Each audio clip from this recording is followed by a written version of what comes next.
حدیث نمبر 41 عن صفوان بن ابی یعلا عن ابیہ رضی اللہ عنہ قال سمعت النبی صلی اللہ علیہ وسلم یقرأ علی المنبر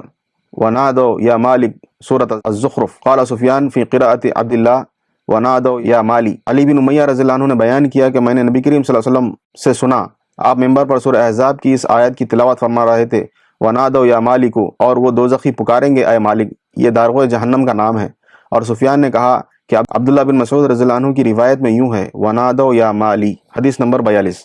ان عائشہ رضی اللہ عنہا زوج النبی صلی اللہ علیہ وسلم حدثته انها قالت للنبی صلی اللہ علیہ وسلم هل اتى عليك يوم كان اشد من يوم احد قال لقد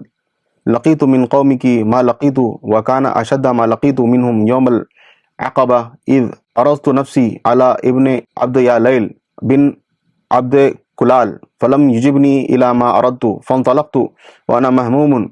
على وجهي فلم استفق الا وانا بقرن الثعالب فرفعت رأسي فاذا انا بسحاب قد اظلتني فنظرت فاذا فيها جبريل فناداني فقال ان الله قد سمع قول قومك لك وما ردوا عليك وقد بعث اليك ملك الجبال لتأمره بما شئت فيهم فناداني ملك الجبال فسلم عليه ثم قال يا محمد فقال ذلك فيما شئت إن شئت أن أطبق عليهم الأخشبين فقال النبي صلى الله عليه وسلم بل أرجو أن يخرج الله من أصلابهم من يعبد الله وحده لا يشرك به شيئا۔ عائشہ رضی اللہ عنہ سے روایت ہے زوجہ نبی صلی اللہ علیہ وسلم انہوں نے بیان کیا کہ نبی کریم صلی اللہ علیہ وسلم سے آپ نے پوچھا کیا آپ پر کوئی دن احد کے دن سے بھی زیادہ سخت گزرا؟ آپ صلی اللہ علیہ وسلم نے اس پر فرمایا کہ تمہاری قوم قریش کی طرف سے میں نے کتنی مصیبتیں اٹھائی ہیں، لیکن اس سارے دور میں عقبہ کا دن مجھ پر وہ سب سے زیادہ سخت تھا۔ یہ وہ موقع تھا جب میں نے طائف کے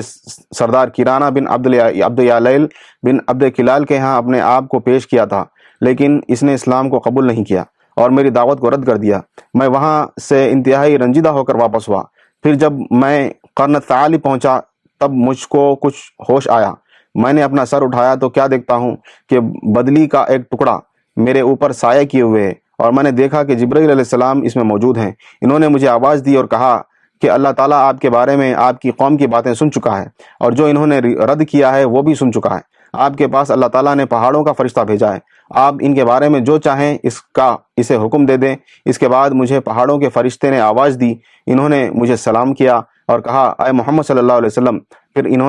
انہوں نے بھی وہی بات کہی، آپ جو چاہیں اس کا مجھے حکم فرمائیں، اگر آپ چاہیں تو میں دونوں طرف کے پہاڑ ان پر لا کر ملا دوں جن سے وہ چکنا چور ہو جائیں گے۔ نبی کریم صلی اللہ علیہ وسلم نے فرمایا مجھے تو اس کی امید ہے کہ اللہ تعالیٰ ان کی نسل سے ایسی اولاد پیدا کرے گا جو اکیلے اللہ کی عبادت کرے گی اور اس کے ساتھ کسی کو شریک نہیں ٹھہرائے گی۔ حدیث نمبر 43 حدثنا ابو اسحاق الشیبانی قال سألت زر بن حبیش عن قول اللہ تعالی فکان قاب قوسین او ادنا فاوحى الى عبده ما اوحى سورۃ النجم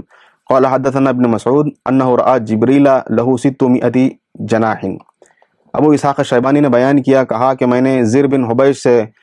اللہ تعالیٰ کے سورہ النجم میں ارشاد فکان قاب قوسین او ادنا فاوحى الى عبده ما اوحى کے متعلق پوچھا، تو انہوں نے بیان کیا کہ ہم سے ابن مسعود رضی اللہ عنہ نے بیان کیا تھا کہ نبی کریم صلی اللہ علیہ وسلم نے جبرائیل علیہ السلام کو اپنی اصل صورت میں دیکھا تو ان کے 600 بازو تھے۔ حدیث نمبر 44 عن عبداللہ رضی اللہ عنہ لقد رأى من آیات ربه الكبرى سورۃ النجم قال رأى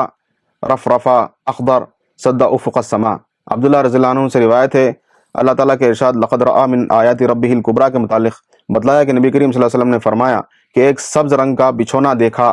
تھا جو آسمان میں سارے کناروں کو گھیرے ہوئے تھا۔ حدیث نمبر 45 عن عائشہ رضی اللہ عنہا قالت من زعم ان محمد رأى ربه فقد اعظم ولكن قد رأى جبرائیل فی صورته وخلقه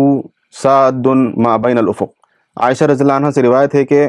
آپ نے کہا جس نے یہ گمان کیا کہ محمد صلی اللہ علیہ وسلم نے اپنے رب کو دیکھا تھا تو اس نے بڑی جھوٹی بات